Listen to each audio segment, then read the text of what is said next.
Hello and welcome to today's Zoom call. We are going to talk about our knees.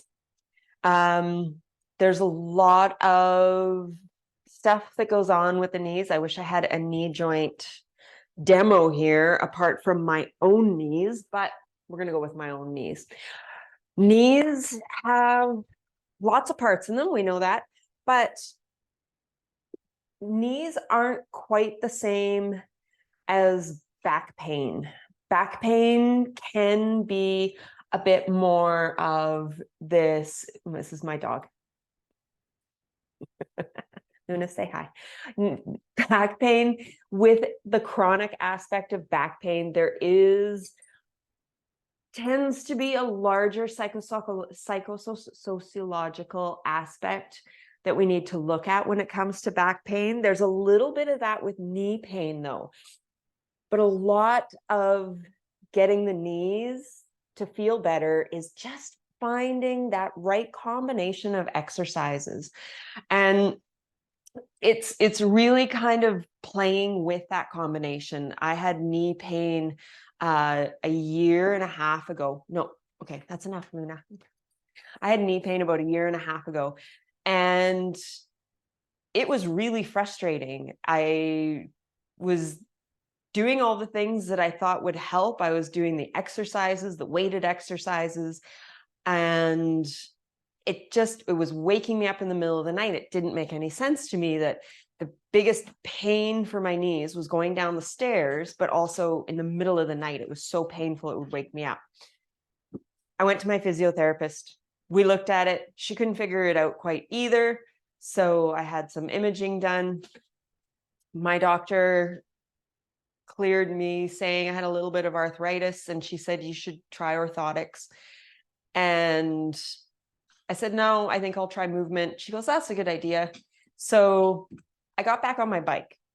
I put my bike on a trainer and I just started riding for 20 minutes, 15, 20 minutes every couple of days. And within 2 weeks, my knee pain was gone. I just needed to find that little tweak that was missing from everything else. And I didn't think that it was cycling, but clearly my knee needed that movement. So whether it's weight training, strength training, whether it's mobility work, and that mobility work can come from the hip and the ankle joint, that affects the knee.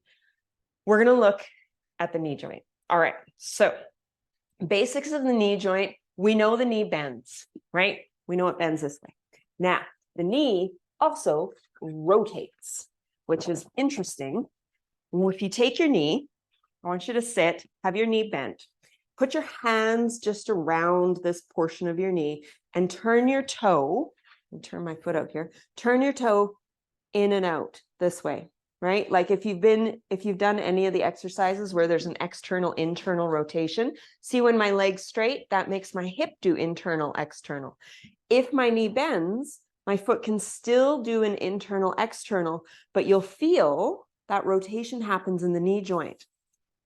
So here's the thing that I want you to remember, okay? Movement preparedness trumps movement quality. If I could put that on a t-shirt, I would. Because when you have knee pain, we're so focused on making sure that our knee doesn't ever bend that past 90 degrees, that our knee never goes past our ankle and goes over our toe. It never does anything that's going to make it hurt. We want to keep it kind of like when our back hurts, right? We think we need to keep it in neutral all the time as I'm sitting here like this. Clearly, my back is not in neutral. Okay, but your knee joint is the same, but we need to train for that. And one of the things that we do with that training is the idea that your knee can go past your toe. All right. There's even a guy on Instagram called Knees Over Toes Guy who discusses this at length to explain that in terms of how your foot and knee joint move together, they need that variation of movement. All right. Now, in a typical, average, fairly low movement lifestyle, your knee doesn't need that much variation. But if you're going to do anything like hiking or playing sports or running or walking on an uneven surface of any kind, ideally, even going upstairs, ideally, you want to be able to train your knee to accept different variations of movement that come from your foot or from your hip, right? So that movement of rotation, where I was taking my foot in and out in the knee rotation, that's one of those things that you can play with. So when we start doing knee work, a lot of it is that very specific knee bend, same direction as your toes, okay? But then we start to play with it, all right? Because if you even just look at how you take steps up the stairs in particular, notice this next time you go up the stairs, there's a really good chance, and I've got my step here, okay? Just watch my foot. When I step up, if I was going up the stairs, I step with the ball of my foot, see where my knee is in relation to my toe, and then I push myself up to go up the stairs. That's kind of the quick way of how we go upstairs. Now, if you really want to be particular about it, you put your foot on the stair, you hold on to the railing, and you step up. You notice how my knee doesn't really go over my toe. But that's a lot of work, okay? Though it is, if you go 2 stairs at a time, it is a good exercise for your hamstrings, okay? So I'm not saying don't do it. It is a variation if your knee is in pain to be aware of why it would hurt going up the stairs. But that's one of those variations that we do want to prepare ourselves for so that our knee joint, ankle joint have that. Now, you've probably heard me say this before, but squats are a great way to train your ankle knee joint relationship, okay? And it's a matter of playing with the movements, finding, remember, we want to work on whisper edges, not screaming edges, finding those play areas to work with, all right? So if you're doing squats, we know that if you squat, okay, and if I have my feet, you can see my feet are now parallel with the lines on my floor.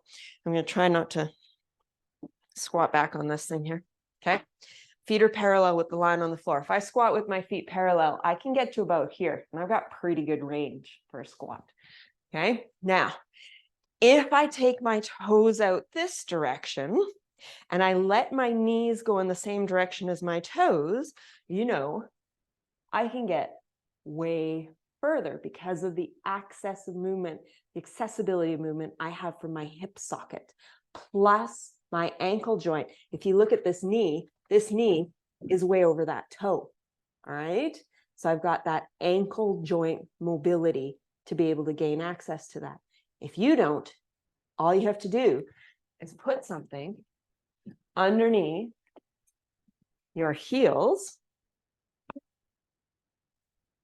so that your heel's up a little higher. If I squat down, same way, my knee isn't quite over my toe as much. So if you have knee pain when you're doing those little squats and you have good ankle mobility, you could try to put something under your heel and do a squat that way. It might help the knee joint at the same time. There's one thing that you can do. All right. Now, squats in particular, again, toes go out. Toes can go far out, right? Like my toes can go like sumo-ish squat out like this, and I can gain that access. Knees go same direction as the toes and press back up. I can have them a little bit. I can have them unequal. I can have one foot straight, the other foot not, and go that way. Okay. Now, all of these movements, my knees are going in the same direction as my toes.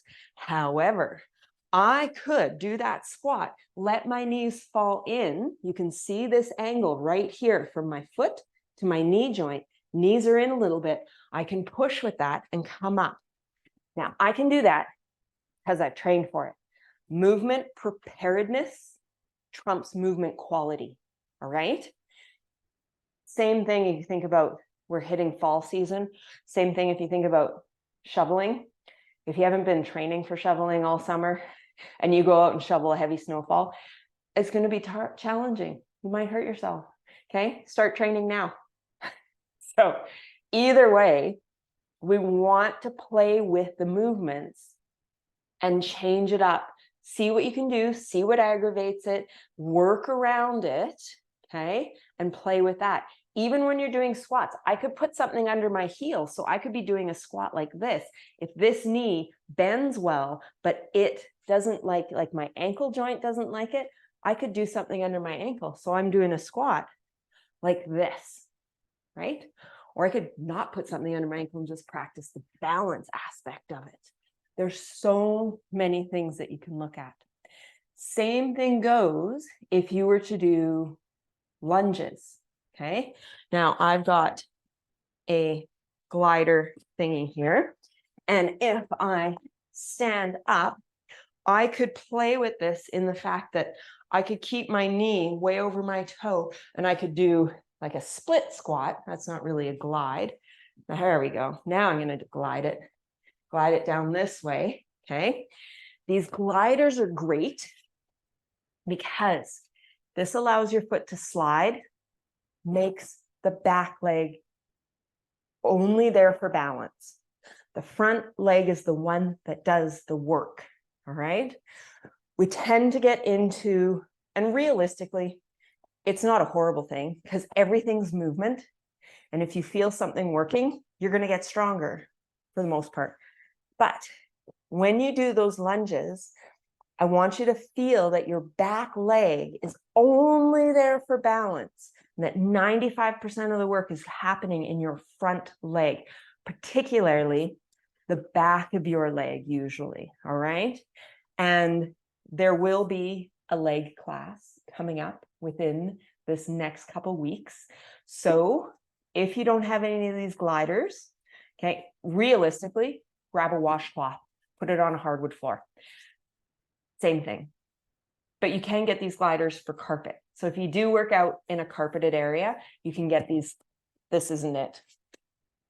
I'm not too sure where it is, but you can get them for carpet. Lunges can be helpful. Okay.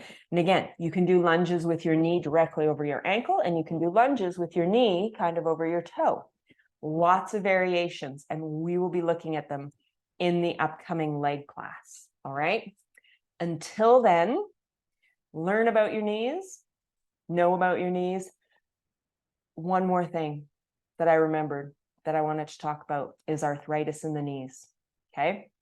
Now, like I said, when my doctor told me the results of my x-ray, she did say that there was some arthritis in my knees, little bit, but she said, maybe you could use orthotics. I'm like, no.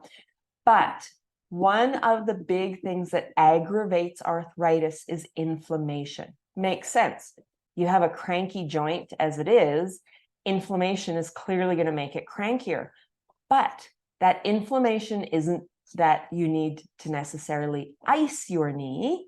That inflammation comes particularly from our diet. All right. So I'm not a nutritionist, but what I will tell you is that sugars and alcohol increase inflammation in our body. So if you find that you've got a cranky joint, you've been told you have arthritis, osteoarthritis, it is worth looking into about what you are eating. Okay, those ultra processed foods, they all contain sugar. Even if you think you're just eating a burger for dinner, there's a good chance there's sugar in that burger patty. All right, make your own burger patty. Or, sugar is a big part of what we like to crave these days. So that's one thing to look at. If it's something you want to look at, again, message me and I can start pointing you in the right direction. Either way, it is something to pay attention to. And on that note, I will see you in the next Zoom call, possibly. And if you have any questions, comments, let me know. Try things out, and we'll chat with you soon.